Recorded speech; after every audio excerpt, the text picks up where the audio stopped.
Hi friends, இப்போ இந்த வீடியோல நான் ஒரு பேக் போர்ஷன் வச்சிருக்கேன். இது வந்து எப்படி கட் பண்ணோம், இது எதனுடைய தொடர்ச்சி அப்படிங்கறத இதுக்கு முன்னாடி நம்ம வந்து கட்டோரி ப்ளவுஸ் வந்து கட்டிங் அப்படிங்கிற வீடியோ வந்து நம்ம போட்டிருப்போம். அது பாகம் 1, இது வந்து 2வது. ஏன்னா ஸ்டெப் பை ஸ்டெப்பா போட்டாதான் அந்தந்த போர்ஷன் எப்படி உங்களுக்கு ரெடி பண்றது அப்படிங்கறது உங்களுக்கு ஒரு கிளாரிட்டி வரும் அப்படிங்கறதுக்காக நான் பிரிச்சு போட்டிருக்கேன். சப்போஸ் அந்த கட்டிங்னுடைய வீடியோ பார்க்கல அப்படின்னா டைரக்டா இதை பார்க்கறவங்க இதுக்கு முன்னாடி அந்த வீடியோனுடைய லிங்க் வந்து நான் டிஸ்கிரிப்ஷன் பாக்ஸ்ல கொடுத்துருக்கேன். அதை ஓபன் பண்ணி எப்படி அந்த கட்டோரி ப்ளவுஸ் கட் பண்றது அப்படிங்கறத நீங்க பாத்துட்டீங்க அப்படின்னா இதுக்கப்புறம் வரத உங்களுக்கு பார்க்கும்போது ரொம்ப யூஸ்ஃபுல்லாவும் இருக்கும், ஈஸியாவும் புரியும் உங்களுக்கு. ஏன்னா கட்டிங் பார்க்கும்போது தான் அதனுடைய என்னென்ன பகுதி எப்படி எப்படி நம்ம ஸ்டிச் பண்றோம் அப்படிங்கறத நீங்க இதுல வந்து டீடைல்டா பார்க்க முடியும். இப்போ இந்த வீடியோல நம்ம வந்து இந்த பேக் போர்ஷன் எப்படி டிசைன் பண்ணி ரெடி பண்றது அப்படிங்கறத நம்ம பார்க்கலாம். அதுக்கு முன்னாடி நம்ம சேனலை சப்ஸ்கிரைப் பண்ணாதவங்க சப்ஸ்கிரைப் பண்ணிக்கோங்க. பக்கத்துல இருக்க பெல் சிம்பிளை பிரஸ் பண்ணிட்டீங்க அப்படின்னா உங்களுக்கு வீடியோஸ் போடும்போது எல்லாமே நோட்டிபிகேஷன் வரும். எந்த ஒரு வீடியோவுமே நீங்க மிஸ் பண்ணாம பார்க்கலாம். இப்போ வாங்க இந்த பேக் தட்டை எப்படி ரெடி பண்றது அப்படிங்கறத நம்ம பார்க்கலாம். யூஸ்வலா வந்துட்டு பேக் தட்டு ரெடி பண்ணி கட் பண்ணி வச்சிருக்கேன். அதோட மெயின் கிளாத்தும் வச்சிருக்கேன். இப்போ எக்ஸஸா இருக்கிற ஒரு சின்ன ஒரு பார்டர் இதை வந்து இதில் அட்டாச் பண்ணிக்கிட்டா கொஞ்சம் சாரீக்கு மேட்சிங்கா கொஞ்சம் டிசைனா இருக்கும் அப்படிங்கறனால சிம்பிளா வந்து நம்ம இதை அட்டாச் பண்ணிக்கலாம். இதை அட்டாச் பண்றதுக்கு முன்னாடி இது என்னென்ன நோட் பண்ணும் அப்படிங்கறத நீங்க கவனமா பார்த்துக்கோங்க. ஆம்ஹோலுடைய எந்த லைன்ல வைக்கிறோமோ அந்த ஆம்ஹோல் கிட்டையும் அந்த நாச் போட்டுக்கோங்க. அதே மாதிரி கழுத்துக்கிட்ட சென்டர் நாச் போட்டுக்கோங்க. அதுக்கப்புறம் கீழ் பகுதியில் இடுப்பு உயரத்துக்கு நாச் போட்டுக்கோங்க. இப்போ இந்த நாச்சஸ் எல்லாம் போட்டுட்டீங்க அப்படின்னா உங்களுக்கு பேக் தட்டு எது வரைக்கும் உங்களுக்கு கவர் ஆகும் அப்படிங்கிறதுல உங்களுக்கு ஒரு கிளாரிஃபிகேஷன் கிடைக்கும். அதுக்கப்புறம் இதை வந்து நீங்கள் லைன் போட்டு அதில் வந்து இந்த பார்டரை நம்ம அட்டாச் பண்ணிக்கலாம். நீங்கள் வந்துட்டு அடித்து திருப்பினதுக்கு அப்புறம் வைக்கணும் அப்படின்னா கீழே கவர் பண்ணுறது உங்களுக்கு கொஞ்சம் கஷ்டமாக இருக்கும். அதனால் ஃபஸ்ட்டே இந்த பார்டரை அட்டாச் பண்ணிட்டீங்க அப்படின்னா எப்பவும் போல் நீங்கள் கீழ் போர்ஷனை அடித்து திருப்பி நீங்கள் அப்படியே கண்டினியூஸாக தைச்சிடலாம்.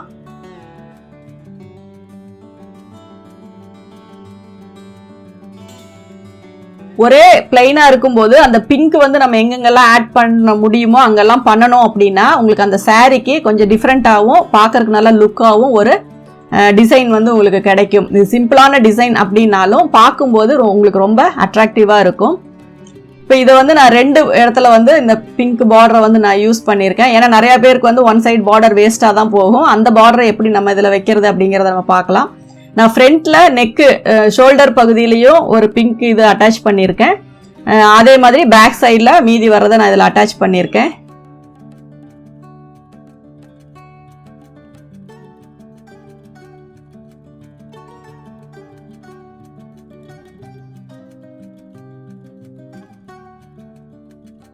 த்ரெட்டு வந்து என்ன கலர் போட்டிருக்கீங்க அப்படிங்கிறத கவனமாக பார்த்துக்கோங்க. ஏன்னா பிங்க்கில் தைக்கும் போது உங்களுக்கு க்ரீன் வந்துருச்சு அப்படின்னா நல்லா இருக்காது. மேட்சிங்காக த்ரெட்டு போட்டுக்கோங்க. கரெக்டாக நீங்கள் லைன் போட்டிருக்கிற இதில் வந்து நம்ம அந்த பார்டரை வந்து வச்சுருக்கோம். ஆனால் கீழ்ப்பகுதியில் தான் தைக்கிறேன். ஏன் அப்படின்னா மேல் பகுதியில் ஒரு சின்னதாக முக்கோணமாக ஒரு பீஸ் வந்து நம்ம அதில் வைக்கிறோம். இந்த இடத்துல நீங்கள் வேறு ஏதாவது யூஸ் பண்ணணும் அப்படின்னா கூட நீங்கள் அதில் வச்சுக்கலாம்.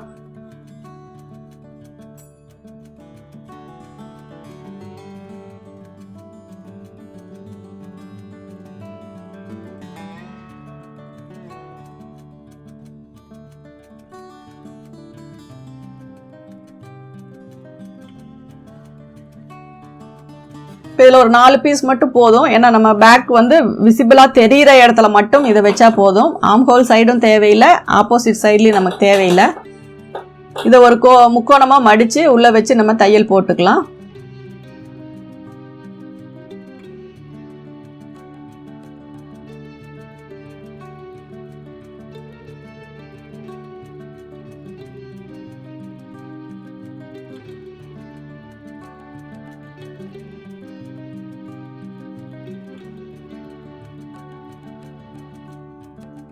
அந்த டிஸ்டன்ஸ் பார்த்து வச்சுக்கோங்க. ஒவ்வொரு இன்ச்சு கேப்பில் தான் நான் வச்சுருக்கேன். உங்களுக்கு நெருக்கமாக வேணாலும் வைக்கலாம். சப்போஸ் அந்த கோனுக்கு பதிலாக வேறு ஏதாவது டிசைன் வைக்கணுன்னாலும் வைக்கலாம்.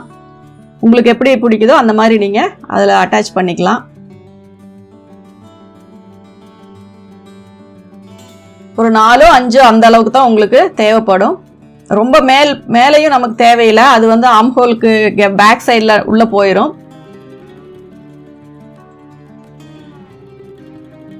உங்களுக்கு நெக்குக்கு வேணும்னா கூட பிங்க் கலர் சில்க் காட்டன்ல அல்லது பாலி காட்டன்ல பைப்பிங் வச்சீங்க அப்படின்னாலும் பார்க்கறதுக்கு நல்லா நீட்டா இருக்கும். இப்போ இதுல வந்து இந்த பார்டர் எக்ஸஸா இருக்கிறதுல வச்சு மட்டும்தான் இந்த இது வந்து நம்ம பண்ணியிருக்கோம்.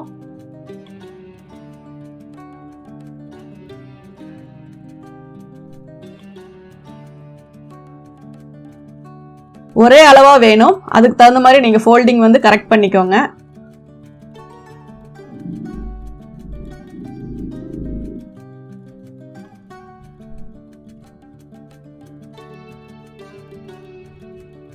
பேக்ல வந்து நம்ம அந்த டிசைன் வந்து நம்ம அட்டாச் பண்ணியாச்சு. இதுக்கப்புறமா நம்ம எப்பவும் போல சென்டர் பார்த்து பேக் தட்டை கீழே அடிச்சு திருப்பிக்கலாம். ஏன்னா அதிகமாக துணி இருக்கு, நீங்க அப்படியே ஃபோல்டு பண்றதுனாலும் பண்ணிக்கலாம், இல்லை அப்படின்னா நீங்க அடிச்சு திருப்பிக்கலாம். அடிச்சு திருப்புறது தான் எனக்கு தெரிஞ்சு கொஞ்சம் நீட்டா இருக்கும். ஏன்னா உள்ள திக்னஸ்க்கு கிளாத்து இருக்கும், அந்த பிசுறு வெளியே இல்லாம நம்ம உள் பக்கமா திருப்பிக்கலாம்.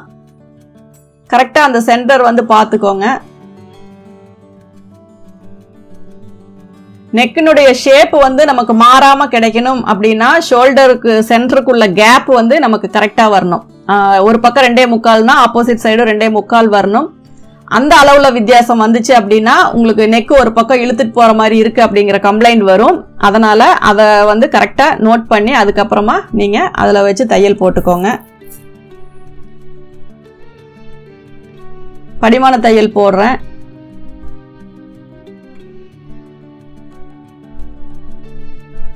இப்போ உள்ள பாத்தீங்கன்னா எக்ஸஸா 2 கிளாத் இருக்கு, அதோட அப்படியே நம்ம ஃபோல்டு பண்ணும்போது உங்களுக்கு பேக் சைட்ல வந்து அந்த திக்னஸ் வந்து உங்களுக்கு கிடைச்சிரும். எட்ஜில் கூட நீங்கள் தையல் போட்டுக்கலாம். அப்படி இல்லை அப்படின்னா எப்பவும் போல் 1 இன்ச் கேப்பில் நீங்கள் ஸ்டிச் பண்ணிக்கலாம். நல்லா உள்ள துணி எதுவும் சுருங்காத அளவுக்கு நல்லா கரெக்ட் பண்ணி விட்டுக்கோங்க. எப்பவுமே துணியை வந்து நம்ம ஹேண்டில் பண்ணும்போதே முக்கியமாக கவனிக்க வேண்டிய விஷயம் என்னன்னா, துணியை வந்து ரொம்ப கசக்கக்கூடாது, அதை ரொம்ப வந்து சுருட்டி சுருட்டி எடுக்கக்கூடாது. ஏன்னா துணியை பொறுத்த வரைக்கும் நல்லா ஸ்மூத்தாக ஹேண்டில் பண்ணீங்க அப்படின்னா தான் உங்களுக்கு ஃபினிஷிங் வந்து நீட்டாக இருக்கும். தச்சு முடிச்சதுக்கப்புறம் பார்க்கும்போதும் அது உங்களுக்கு அயன் பண்ணாட்டி கூட நல்லா நீட்டாக இருக்கும். ரொம்ப போட்டு பெரட்டுறது கசக்கிறது இந்த மாதிரி எல்லாம் பண்ணீங்க அப்படின்னா உங்களுக்கு அந்த தைக்கும் போது அந்த பிகினர்ஸ், அதாவது ஃபர்ஸ்ட்ல இருந்தே ஸ்டார்ட் பண்ணும்போது அந்த இது வந்து உங்களுக்கு திருப்தி உங்களுக்கு கிடைக்காது. அதனால துணியை ஹேண்டில் பண்றதே வந்து ரொம்ப சாஃப்டா ஹேண்டில் பண்ணுங்க. அதனால தைக்கும் போது நல்லா விரிச்சு விடுறது, தள்ளி விடுறது, அங்கங்க சுருக்கம் தெரிஞ்சிச்சுன்னா அதை அப்பப்ப கையில நீவி விடுறது, இந்த மாதிரி எல்லாம் பண்ணிட்டீங்க அப்படின்னாவே உங்களுக்கு அந்த ஃபினிஷிங் வந்து ஆட்டோமேட்டிக்கா உங்களுக்கு கிடைச்சிரும். சப்போஸ் அப்படி பண்ணாம விட்டுட்டீங்கன்னா ஏதாவது ஒரு எட்ஜில் வந்து நீங்க அந்த துணியை உள்ள சுருட்டி தைக்கிற மாதிரி ஆயிரும். அப்புறம் பிரிச்சோம் அப்படின்னா அது நீட்டா இருக்காது.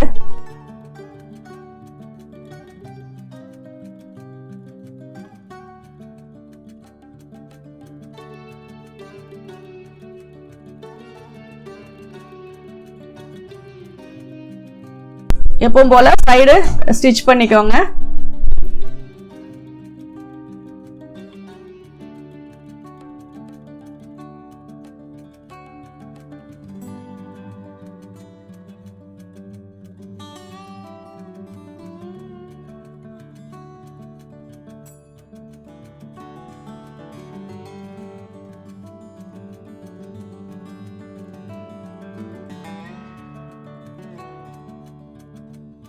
நீங்க அந்த கலர் வந்து நான் வந்து பிங்க் தான் போட்டிருக்கேன். உங்களுக்கு அதை பார்க்கும் போதே தெரியும் அந்த எவ்வளவு டிஸ்டன்ஸ்ல நான் வந்து அந்த தையல் போடுறேன் அப்படின்னு. நல்லா நீவி விட்டுட்டு துணி சுருக்கம் இல்லாம அந்த எட்ஜில் நல்லா தையல் போட்டீங்க அப்படின்னா உங்களுக்கு பார்க்கும்போது நல்லா நீட்டா உங்களுக்கு கிடைக்கும். அதே மாதிரி கட் பண்ணும் போதும் அந்த பிசுரெல்லாம் இல்லாம அந்த லைனிங்கை ஒட்டி கட் பண்ணுங்க. லைனிங்கை கட் பண்ணிட்டீங்க அப்படின்னாலும் உங்களுக்கு அந்த ஸ்லீவ் ஜாயின் பண்ணும்போது ஏத்தி தாத்தி வர்றது இந்த மாதிரி ப்ராப்ளம் எல்லாம் வரும். அதனால கவனமா அந்த வேலையை பாருங்க.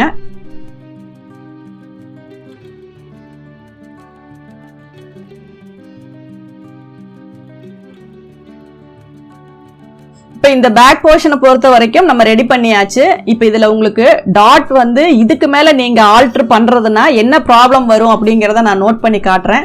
ஏன்னா இதுல கடைசியா நான் டாட் இப்ப பிடிக்க மாட்டேன், கடைசியா தான் பிடிப்பேன். சப்போஸ் அந்த டாட் வந்து நம்ம ஒரு இதை ஸ்டிச் பண்ணினதுக்கு அப்புறம், அதாவது டாட்டுக்கான மெஷர்மெண்ட்ஸை நம்ம ஆட் பண்ணிட்டோம், இப்ப பின்னாடி வந்து ஒரு டிசைன் வர்றனால அந்த இடத்துல டாட் பிடிக்காம விட்டுறலாம் அப்படின்னு நீங்க பிளான் பண்ணீங்க அப்படின்னா அதுல வந்து உங்களுக்கு துணியினுடைய உயரம் வந்து வித்தியாசம் வரும்.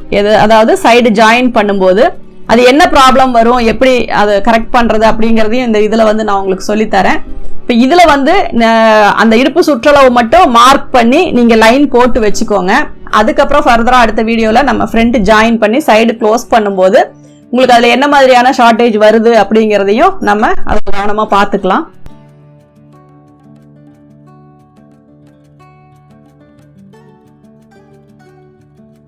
இப்போ இது இடுப்பு சுற்றளவு டோட்டலாக ஓவரால் 28 இன்ச்சு வரும். இப்போ நான் இதில் வந்து டாட் பிடிக்காம அதனுடைய அளவை வந்து நான் குறைச்சி கரெக்டாக 7 இன்ச்சு நான் வைக்கிறேன். இப்போ இதில் வந்து நம்ம லைன் போட்டோம் அப்படின்னா அந்த பக்கம் நம்ம போடுற லைனுக்கும் இந்த பக்கம் போடுற லைனுக்கும் 1/2 இன்ச்சு டோட்டலாக உங்களுக்கு டிஃபர் ஆகும். அப்போ நீங்கள் ஃப்ரண்ட்டோட மேட்ச் பண்ணும்போது என்ன ஆகும் அப்படின்னா அந்த உயரம் வந்து உங்களுக்கு இழுத்து தைக்கிற மாதிரி ஆயிரும். அதனால டாட்டுக்கு ஸ்பேஸ் விட்டுட்டீங்க அப்படின்னா, டாட் பிடிச்சிங்க அப்படின்னா மட்டும்தான் அந்த சைடு ஜாயிண்ட் உங்களுக்கு பர்ஃபெக்டாக வரும். சப்போஸ் ஜாயின் பண்ணாமல் அந்த மாதிரி தைச்சிங்க அப்படின்னா அது ஏற்றியும் தாத்தியும் வரும். இப்போ நான் மார்க் பண்ணியிருக்கிறத உங்களுக்கு நெக்ஸ்ட்டு ஜாயின் பண்ணும்போது அதனுடைய டீட்டெயில்ஸ் நான் உங்களுக்கு சொல்கிறேன். இந்த வீடியோ உங்களுக்கு பிடிச்சிருந்தா லைக் பண்ணுங்கள். கண்டினியூஸாக அடுத்தடுத்த போர்ஷனை நீங்கள் வாட்ச் பண்ணுங்கள். பிடிச்சிருந்தா லைக் பண்ணுங்கள், ஷேர் பண்ணுங்கள். Thank you viewers. நீங்கள் தொடர்ந்து இந்த சேனலை பார்த்து யூஸ் பண்ணிக்கணும் அப்படின்னா இந்த சேனலை சப்ஸ்கிரைப் பண்ணுங்கள், பெல் பட்டன் ப்ரெஸ் பண்ணுங்கள், உங்கள் ஃப்ரெண்ட்ஸ் கிட்ட ஷேர் பண்ணுங்கள். அதில் ஏதாவது உங்களுக்கு கமெண்ட்ஸ் தெரிவிக்கணும்னா கமெண்ட்ஸ் பாக்ஸில் போடுங்க. தேங்க்யூ ஃபார் வாட்சிங்.